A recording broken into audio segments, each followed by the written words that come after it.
I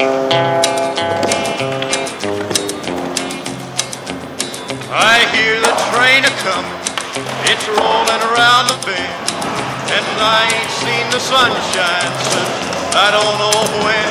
I'm stuck in Folsom Prison, and time keeps dragging on.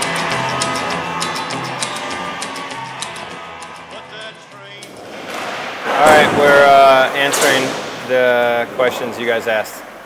I'm here with active Erica. You can't see her, but you'll be able to hear her. Connor wants to know, what is your current setup and when is the new Zero video coming out? My board, which somebody's riding, is 8 1/8 Zero board, Thunder 147s highs, 52mm wheels, and Zero Swiss bearings. And then the Zero video is coming out in March. So yeah, 3 months. And Ben wants to know, is being pro stressful, and how do you keep yourself from not being too stressed out, if so? I mean, being pro is not really stressful, but filming video parts is pretty stressful, and sometimes ads and stuff is stressful. I mean, I guess that's part of being pro, so yeah. Some aspects of being pro are stressful, but I think there's a lot of it is kind of like a fairy tale at the same time, so I think that it all balances out to be a pretty mellow profession.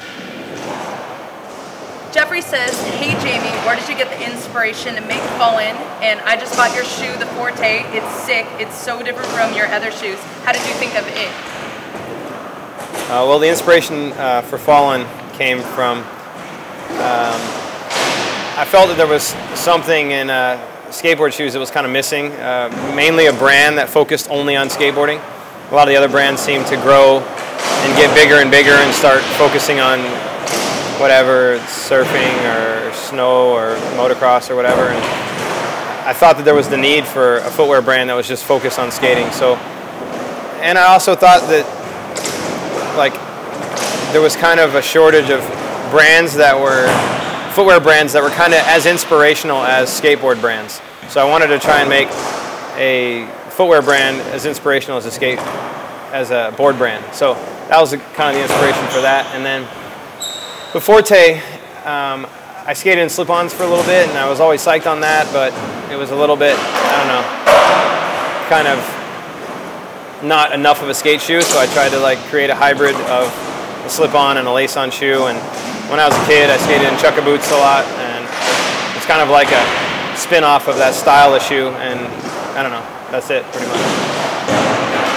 Anthony Blaine says, it's inspiring to know that you've been in the industry for so long, filming for video parts, business work, and family tours, but do you ever have days where you just want to give up completely and just be a normal person and have less stress on your back?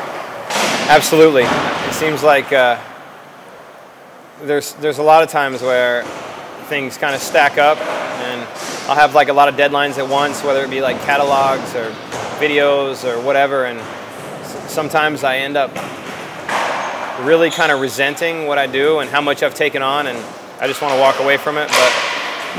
But then I wake up the next day and I got a better, clearer perspective, and I just tackle it one thing at a time, and then it slowly goes away and I love it again. So I think that's like whenever you're like so involved in something that's all you do, I think you're going to have those days regardless. But yeah, there are days where it's like that. Okay, Ben wants to know how you would make it as a skateboarder in a country town, like, because since you're from Alabama, and I was wondering how you made it. Well, really in a country town you only have one option, and that's just film sponsor me videos and try and send them to your favorite companies and hopefully get on flow and build some relationships and then move to California. Or you can get a job at a skate shop and start talking to companies through the job at the skate shop. That's what I did. And then send videos and keep skating, and if that's what you're trying to do is make it as a pro skateboarder. But it makes it a lot easier to make it as a pro skateboarder if you come to California. I mean, there's lots of guys that have done it from the East Coast, but this makes it a lot easier. Shan says, is it really you who posts on the Slap message boards? Yeah, it's me. I suck.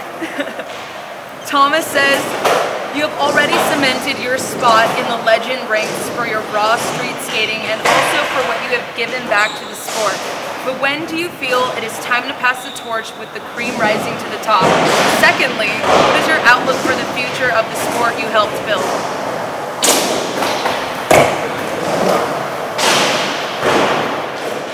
What's up, guys?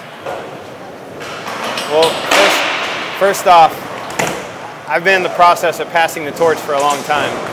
I still film and skate and have, you know, like play a part or play a role in the companies, but I think Cole and Billy and all those guys are, you know, and like all the guys on Zero, and those guys are,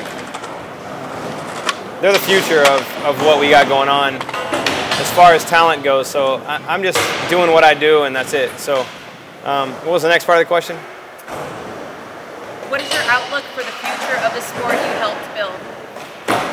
Outlook for skateboarding? I think that right now, due to the economy, the outlook's it's going to be pretty grim for a while, but I think that it'll bounce back like it always has, and it'll continue to grow and progress. And I don't know, I mean, it looks like it's going mainstream again, and that's what it did in the late 80s, and it looks like we're on that cycle again. So if we were following cycles and trends, maybe that's where it's headed, and then it'll die again. That's what happened in the 80s. It got so big and got kind of lame, and then died, and then came back and became rad. So I don't know. I don't really know much. So Pedro says, "Hey Thomas, I really like your style. You're a true inspiration for me. Have you ever come to Brazil? If not, do you want to? And a demo with the Black Box crew would be really awesome here." Yeah, I've never been to Brazil, and I would really like to. I think it's harder to find time to travel to all the places that I want to go and balance my life, but going to Brazil would be awesome. Okay, and Cal says, "Why are you and all of your video parts so awesome? You seem to know how to make a very good part. Sickest tricks on the gnarliest stuff. Dying to Live, Welcome to Hell, Girl of It All, New Blood, Ride the Sky, all such now street skating. All such raw street skating. How should it be done, especially the nose bank the nose bonk on the mailbox?" Well, thanks. I think